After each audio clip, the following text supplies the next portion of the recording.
No capítulo de hoje você vai entender um dos principais produtos que vem crescendo em seguros de vida nos Estados Unidos, usados para aposentadoria e que na verdade acaba, infelizmente, lesando milhares de pessoas, principalmente brasileiros residentes, vendidos por outros brasileiros que são agentes de seguro hoje. Então eu vou explicar exatamente como que funciona um IUL e se isso, na verdade, é um grande golpe e para quem que isso serviria de fato. Então fica até o final que eu vou passar bastante detalhes e acho que não existe nenhum outro vídeo que vai explicar da forma que eu vou explicar para vocês hoje.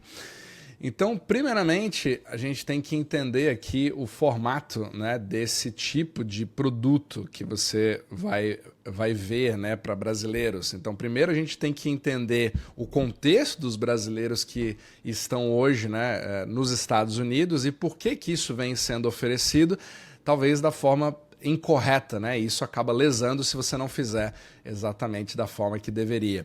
Primeiramente, é importante a gente falar que a maioria dos brasileiros hoje que mora nos Estados Unidos, eles não tem nenhum tipo de plano de aposentadoria, né? O americano, ele conhece principalmente o 401k, né, que eu falo bastante aqui nesse canal, só que ele exige um empregador americano, e não é talvez o caso da maioria dos brasileiros que venha para os Estados Unidos, né? Afinal de contas, você vem ali de uma forma... não vou falar dos ilegais nem nada disso, mas principalmente no trabalho autônomo, né? E muitos acabam tendo o seu capital dividido e não cria nenhum tipo de investimento ou plano de aposentadoria nos Estados Unidos. Isso, de fato, é um grande problema, né? Principalmente quando se você não pensa nem nisso, muito menos você vai pensar em algum tipo de planejamento sucessório. E você acaba ficando dividido, e muitos deles com residência fiscal, tanto no Brasil quanto nos Estados Unidos, que cria um problema maior ainda.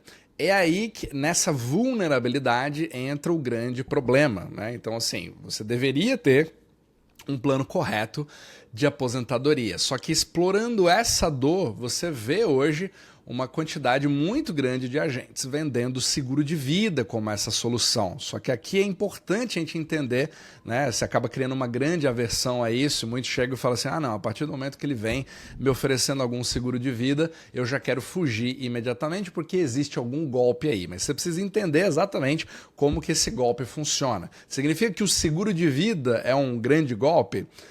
Bom, ele já existe há mais de 150 anos nos Estados Unidos e metade da população americana hoje tem algum tipo de seguro de vida. Mas você primeiro precisa entender como é que ele funciona para você entender exatamente como que se aplica, por que isso pode lesar a sua família hoje. Então, o seguro de vida em si, é importante você entender que ele não é nenhum tipo de investimento, ele é uma proteção, ele é uma transferência de risco.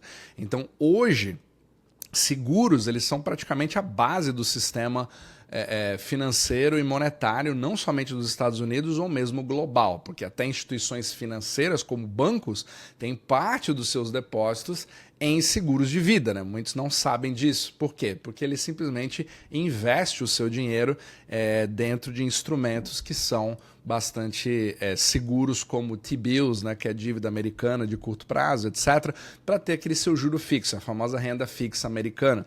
Só que porque a dívida americana é basicamente, né, o porto seguro do mundo, isso é usado por empresas de seguro, justamente para se financiarem e se protegerem. Mas como é que funciona o seguro? Você paga um valor mensal, né, o típico seguro, que a gente chama de term, onde você paga uma mensalidade, é um custo, é 100% custo, para que caso alguma coisa aconteça com você, a sua vida, caso você morra, você tem a obrigatoriedade da seguradora de pagar, né, um benefício em morte, que a gente chama de death benefit, que vai para os seus beneficiários, né, que você vai escolher. A grande questão é que isso é o seguro típico e não é muito sexy, né, porque é uma coisa que você só vai usufruir em morte. Então, assim, quem paga o seguro não quer fazer esse pagamento, a não ser que ele de fato tenha ali se preocupe bastante com a falta de uma determinada renda, né? A partir do momento que você morre, a sua família não tem mais essa renda e aí você acaba deixando uma dívida muito grande para os seus índice familiar. Só que aqui existe uma evolução disso. Você tem algumas apólices de seguro de vida que elas permitem você criar o que a gente chama de cash value em cima disso. Ou seja, você não está pagando só o custo dessa transferência de risco. Você está pagando um valor a mais e falando para a seguradora, olha, eu quero poder começar a fazer o meu próprio seguro, né? Eu quero eu mesmo me segurar e transferir talvez um valor menor para a seguradora ter que bancar, né? Esse gap, né? Do que eu coloco para o que ela tem que pagar de seguro de vida, né? E esse cash value que você coloca, você pode fazê-lo crescer, né? E existem várias formas de você poder fazer isso crescer. E é nesse momento que ele começa a confundir, ele cria meio que uma fusão entre ali o seguro e chega num linear assim quase próximo de um investimento, mas ele não se trata de investimento, mas muitos agentes de seguro acabam chamando isso de investimento. Então, acho que o primeiro red flag que você precisa ter é que se algum agente de seguro começar a falar com você sobre esse tipo de instrumento e falar, olha, esse aqui é um excelente investimento, que tem muito menor risco, etc., eu já fugiria, porque ele não é um financial advisor, né? Isso, inclusive, é um crime em todos os estados americanos. Só que agora, qual que é a diferença, né? Quando você fala de um IUL, você literalmente está fazendo você abdica, você fala para a seguradora a seguinte coisa, olha, o cash value que eu coloquei ali, a mais do que o custo que eu preciso ter no meu seguro, né? Ele tem uma proteção garantida pelo IRS americano, né, que seria a Receita Federal dos Estados Unidos, de que ele não se trata de um investimento, mas sim de um benefício para a proteção da minha família, para que eu não cause nenhum tipo de carga, né, tanto para o sistema de seguridade social dos Estados Unidos ou para minha família, caso eu morra. Então, esse crescimento do cash value, ele não tem nenhum tipo de imposto de ganho de capital, por exemplo, etc. Então, isso permite que você tenha várias leis, né, como a 101A, a 72E, 7702, são vários da legislação tributária que protege meio que esse cash value dentro de uma policy. Então, isso talvez seja o grande trunfo, né, que você tem ali em apólices de cash value, como Whole Life, por exemplo. Né? Whole Life é uma policy que você tem como acumular cash value, mas no objetivo de fazer com que o custo do seu seguro fique fixo ao longo da vida. Porque, em tese, né, quanto mais você paga esse seguro de vida, mais caro ele fica porque você tem uma idade cada vez maior. Então, o Whole Life ele permite você fazer isso e pagar o mesmo valor, porque você está pagando um cash value a mais, né, para essa proteção. Mas o foco continua sendo o seu benefício em morte. Agora, o IUL já é um pouco diferente. Ele fala a seguinte coisa, olha, geralmente nessas apólices de cash value, você tem um crescimento que é baseado num juro fixo ali de 5%, né, que são os juros dos Estados Unidos hoje, nos T-bills, que são juros de curto prazo. Isso é praticamente quase que garantido, quase que fixo, né, porque você não tem o risco de crédito ali. Só que no IUL você fala uma coisa diferente. Fala, olha, eu posso até investir nisso, mas se eu quiser abdicar dos meus 5%, eu posso fazer com que esse cash value dentro da policy esteja indexado ao mercado de ações americano, a SP500. E é aqui que é muito importante a gente separar o joio do trigo, porque isso aqui não é você ter o cash value da sua policy investido na bolsa, porque isso é proibido, uma seguradora não pode fazer isso. Caso contrário, seria um investimento. Se eu tenho um investimento, como eu tenho numa conta de corretora, num brokerage account, ou num Roth IRA, num IRA, num 401k, você de fato está investido. O que significa isso? Você acompanha as subidas e as quedas do mercado, né? Se você tiver um instrumento da SP500, ele subir, você ganha. Se ele cair, você também perde, né? Então você está ali diante desse risco, que é talvez um dos grandes instrumentos que são usados pelos americanos hoje para se aposentar. Só que no IUL é diferente. Esse seu cash value não está investido na SP500. A seguradora compra opções no mercado, são instrumentos que permitem você participar dos ganhos caso eles ocorram. Aí você pode exercer esse lucro, né? É uma opção, é um contrato que caso tal coisa aconteça, a seguradora vai te pagar o que a SP500 fizer. Até um teto. Então, assim, a maioria das seguradoras elas só permitem até um teto, digamos que 10%, certo? Então, se a SP500subir, você ganha esse valor até, digamos, os seus 10%. Se ele fizer 15%, você só ganha 10%. Então já não é uma forma de você nem comparar com o investimento que você faz na própria SP500. Só que o grande trunfo está no contrário. Se você tiver uma queda do mercado, aí digamos que uma SP500 cai aqui, né? Ele vai para, sei lá, menos 15%. Nós sentiu um crash, algum tipo de problema como tivemos em 2001, 2008, 2015, 2018, 2022, etc. Aí, simplesmente o que acontece? As suas opções expiram, não valem absolutamente nada e não são exercidas, mas ao mesmo tempo você também não perde. Então o drawdown que você teria, você acaba não tendo, justamente porque isso é uma apólice de seguro e não um investimento. Essa talvez seja um dos pontos que os agentes mais focam, né? Falar, olha, você pode investir na SP500, mas sem ter nenhum risco, você nunca perde dinheiro. O que não é bem verdade, mas é só para te passar a diferença entre você estar investido no mercado de fato, como você estaria num 401k, num IRA, num Roth IRA, e ele está indexado, que é o que acontece de fato com o seu cash value. Isso protege contra as quedas. E talvez você diga a seguinte coisa, cara, isso aqui é maravilhoso, porque além dele poder crescer, você pode usufruir disso tax-free, ainda em vida. Você pode obter, você pode acessar o seu cash value em vida. Mas onde que está o golpe aqui? É aí que vem o grande problema. Como é que funciona como é que os agentes hoje, né, principalmente ali brasileiros, etc., eles acabam se iludindo muito em relação a isso. Tanto para quem consome, mas principalmente para quem vende. Porque o foco, quando você é um agente de seguro, ela é uma indústria extremamente lucrativa, né? Porque as comissões são bastante altas, mas isso quando você faz, obviamente, da forma errada. Por quê? Porque um agente de seguro hoje ele é remunerado pela quantidade de seguro de benefício em morte que você coloca e não pelos benefícios que você teria em vida. Então hoje você tem um grande conflito de interesse onde, se eu estruturar esse tipo de seguro da melhor forma possível para o meu cliente, eu recebo menos de comissão possível. Esse aqui é o grande problema.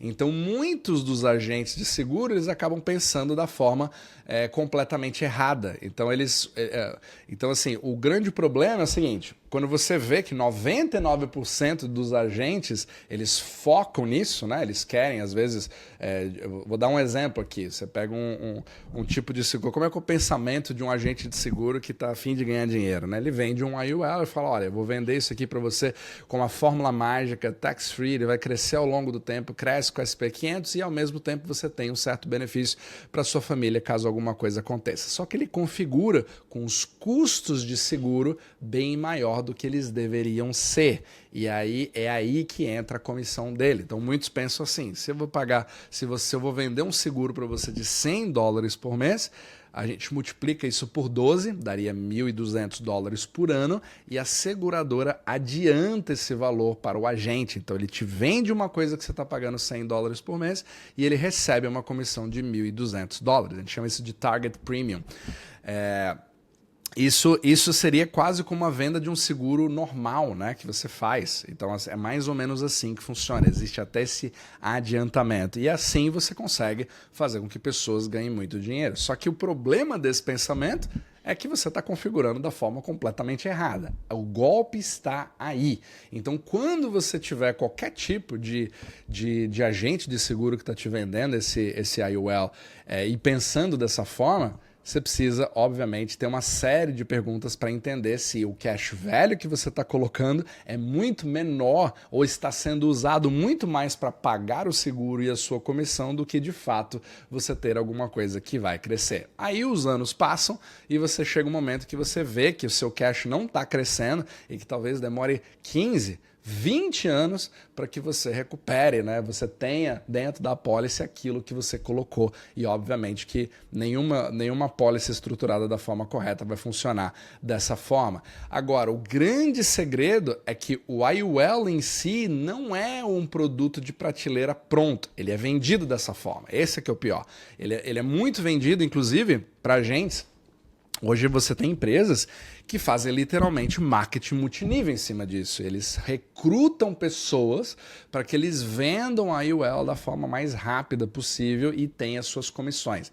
Se for mais ou menos o perfil de alguém que te abordou, com certeza você vai ter uma série de problemas e você deveria fugir desse tipo de profissional, porque ele literalmente não está pensando no seu cash value, mas sim em quanto de comissão ele vai fazer. Porque se ele vender da forma que seja de fato boa para você, ele não vai ganhar praticamente nada. E talvez seja esse o grande problema da indústria. Agora, significa que o produto em si é ruim? Na verdade, não. Porque ele na verdade, é como se fosse um canivete suíço, né? Você pode usar ele de uma forma ou pode usá-lo de uma outra forma. E esse é um grande debate que existe. Então, o grande problema é que ele é extremamente customizável. Ele é um produto complexo. Você tem várias faces dele que são que se movem ao mesmo tempo. E desde que configurados da forma correta, onde você tem um custo de seguro minimizado ao mínimo possível, permitido pelo IRS, aí sim você pode ter uma apólice que seja otimizada, que ela vai criar aí seu retorno de talvez 6, 7, 8, algumas apólices bem feitas podem chegar a 10, 12% ao ano, tax-free, mas isso são exceções. O objetivo é você ter um crescimento longo, mas seguro, onde você não se preocupa com o drawdown, mas ele só pode fazer isso se o custo do seguro for configurado da forma correta, né? E como que isso acontece? Aqui é o exemplo que eu te falei antes, né? Você paga 100 por mês, o agente fatura 1.200, então você dá um seguro desnecessário. Às vezes você está ali nos seus 40, 50 anos e você está com benefícios de 3, 4, 5 milhões de dólares. Isso é um completo absurdo, né? Você pega uma pessoa de 55 anos de idade, ela deveria ter ali mais ou menos o dobro somente do que o cash value que ela coloca, se bem configurado, né? O que é muito baixo. Então o grande objetivo para você fazer da forma correta é você ter de fato o máximo de cash value que o IRS permite, porque se você colocar mais do que isso, aí ele vira um investimento. O IRS considera que aquilo não está mais sendo usado para uma apólice de seguro. E eu aposto com você que 99,999% de todos os agentes de seguro americanos ou brasileiros, principalmente brasileiros, que vendem esse tipo de apólice, eles não sabem nada do que eu estou falando, porque eles estão focados naquela comissão.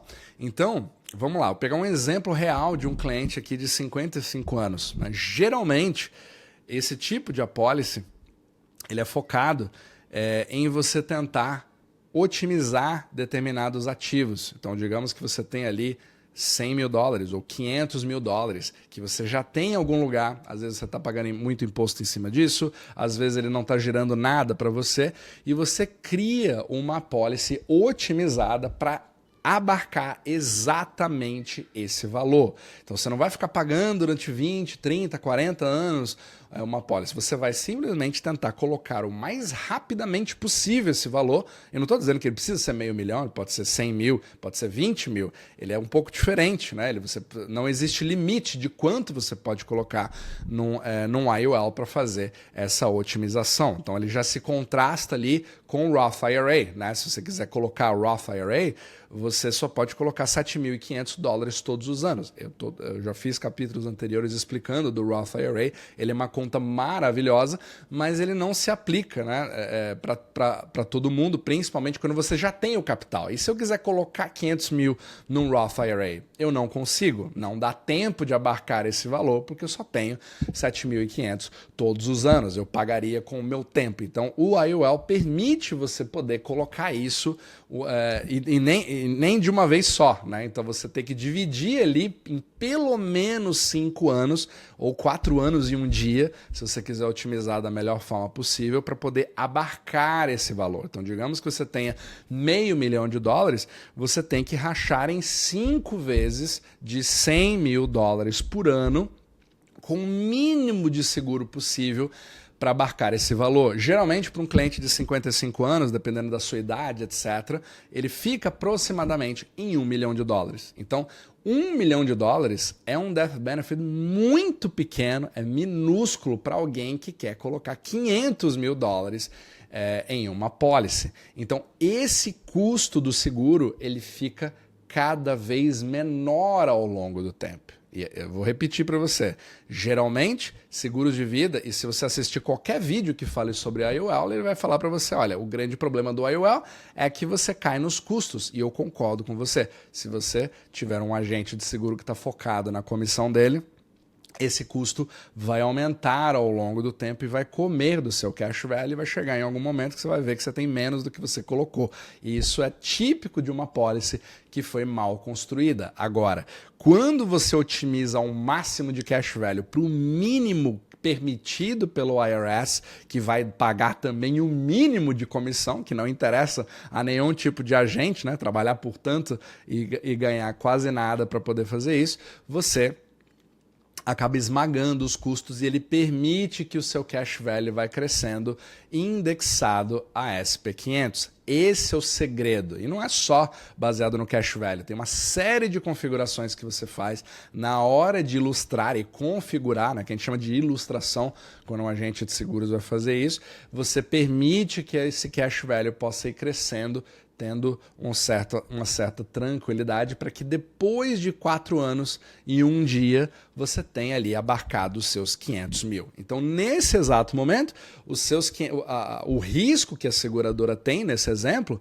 são os outros 500 mil, porque você já colocou 500 mil do seu próprio cash, tirando o risco da seguradora caso alguma coisa aconteça com você. E ao longo do tempo, né, vou dar um exemplo aqui, outro exemplo, 100 mil, que é um caso típico para quem às vezes tem 100 mil de uma vez só, mas não consegue colocar dentro de um Roth IRA para ter os benefícios de tax-free, você consegue abarcar isso dentro de um IUL, que é max funded, só que você só pode, o IRS só deixa você fazer isso em $20 mil por ano, né? E aí 4 anos e um dia, no 5º ano, você tem ali os seus $100 mil. E é claro que o benefício em morte aqui também vai ser bem menor nesse caso.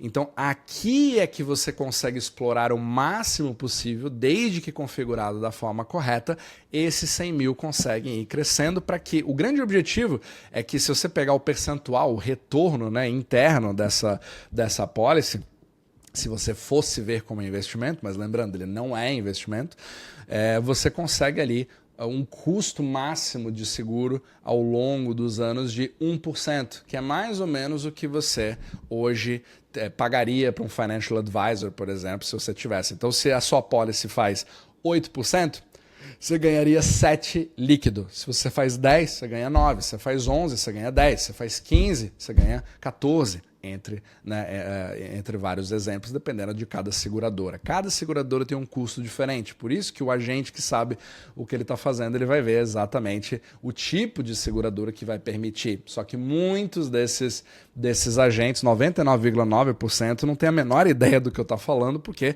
em princípio, seria impossível você configurar um custo tão baixo de seguro, sendo que Ninguém é ensinado a fazer isso. Percebe o grande problema? Então hoje você acaba lesando milhares de pessoas que estão vendendo apólices que não têm a menor ideia dessa explicação que eu estou fazendo aqui para vocês. Agora, vem o grande problema é justamente esse daqui.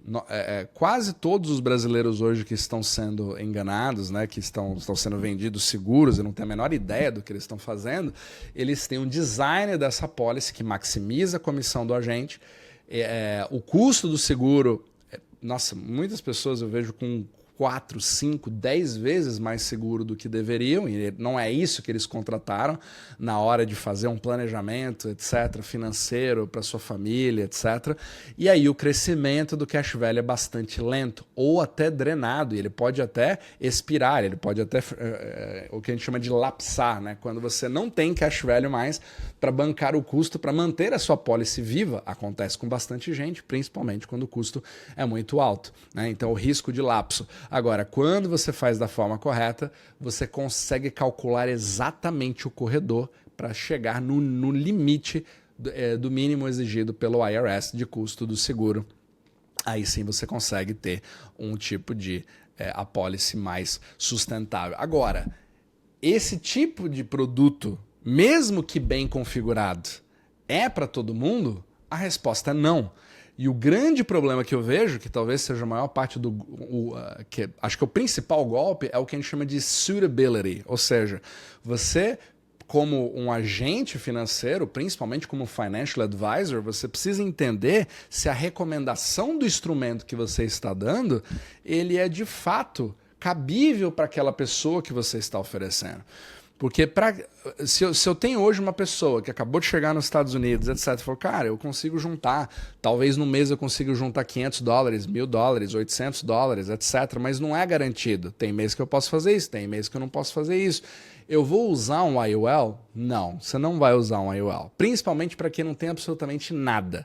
É muito mais recomendável você poder usar um Roth IRA, por exemplo. Um Roth IRA, os $7.500 que permite de você fazer uma contribuição direta, ele é suficiente para a maioria dos brasileiros que vivem hoje, né? Então você pode, à medida, se eu tenho $50 aqui, $100 ali, sobrou alguma coisa, etc., você joga dentro do Roth e você pode fazer ali os seus investimentos. E isso sim é um investimento, porque aqui você está comprando, né, o que você quiser, ações da Apple, etc. Tal. No IUL você não tem nada disso. No IUL o IUL estruturado da forma correta, ele geralmente é feito para abarcar valores que já estão prontos. Então, pessoas já com capital substancial acumulado que querem otimizar os seus ativos, é perfeito para um IUL. Renaud, eu não tenho tempo, eu tenho clientes dessa forma, né? Renaud, eu tenho $1 milhão, eu tenho ali um terreno, eu tenho alguma coisa, como é que eu faço para otimizar isso da melhor forma? Um IUL, de fato, ele consegue abarcar esse tipo de coisa, né? 10 milhões, 15 milhões. Um IRA, você não consegue fazer isso. Aí, ou quando você busca acessar esse investimento, acessar esse capital, na verdade, né?